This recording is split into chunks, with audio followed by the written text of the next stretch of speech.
Hi friends, అందరికి శ్రావణ శుక్రవారం వరలక్ష్మి వ్రతం శుభాకాంక్షలండి. ఈరోజైతే వరలక్ష్మి వ్రతం పూజ ఎలా చేసుకున్నారో తప్పకుండా చెప్పండి. నేనైతే ఇలా చాలా సింపుల్గా చేసుకుంటున్నానండి. మేమైతే పూజ చేసుకున్నాం, మాకు నోము గిట్ల ఏం లేదండి, అందుకే ఇక్కడ నేను పూజ చేస్తున్నాను. మా ఇంట్లోనే చిన్నగా ఇలా డెకరేషన్ దేవునికి అలంకరించుకొని ఇలా పూజ చేసుకుంటున్నానండి. మేమైతే పూజ చేసుకునేటప్పుడు కలుషం ఇట్లా ఏం పెట్టుకోలేదండి, మాకైతే లేదు. అందుకే చాలా సింపుల్గా ఇలా చేసుకుంటున్నాను.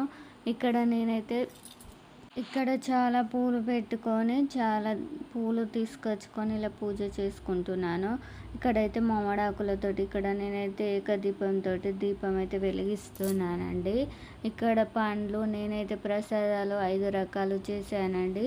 ఇక్కడ పూజ చేసుకుంటూ ఇలా అన్ని దీపాలు వెలిగించాను. నేనైతే బుక్లో చూసుకుంటూ ఇలా పూజ చేసుకున్నానండి. చాలా సింపుల్గా జరిగింది, ఏ ఆడంబరం లేకుండా చాలా సింపుల్గా చేసుకున్నానండి. చాలా బాగా జరిగింది నా పూజ అయితే. మీ పూజ ఎలా జరిగిందో తప్పకుండా కామెంట్లో చెప్పండి. ఇప్పుడైతే నేను హారతి ఇచ్చుకుంటున్నాను. చిన్న వీడియోనే తీసానండి, పెద్దగానైతే తీయలేదు. చిన్నగా తీసుకుంటూ ఇక్కడ గౌరీదేవికి అయితే అక్షంతలు వేస్తూ పూజ చేశాను. ఇక్కడనైతే దీపం వెలిగించి దేవుడికి అయితే హారతి ఇచ్చానండి. ఇక్కడైతే మా ప్రసాదాలు వచ్చేసి పులిహోర, శనగలు, రవ కేసరి, దద్దోజనం చేశానండి. ఇంకా సేమియా చేశాను, ఫ్రూట్స్ పెట్టుకున్నాను.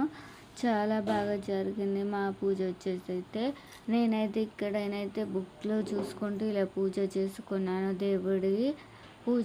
పూజ మొత్తం అయిపోయాక ఈరోజైతే మేమైతే టెంపుల్కి వెళ్ళామండి. ఇంతేనండి, చాలా సింపుల్గా మా పూజ జరిగింది. మీ పూజ ఎలా జరిగిందో తప్పకుండా కామెంట్లో చెప్పడం మర్చిపోవద్దు. ఆడంబరం లేకుండా చాలా సింపుల్గా జరిగింది. Okay friends, bye friends. Like చేయడం, షేర్ చేయడం అయితే తప్పకుండా మర్చిపోవద్దు. Bye friends.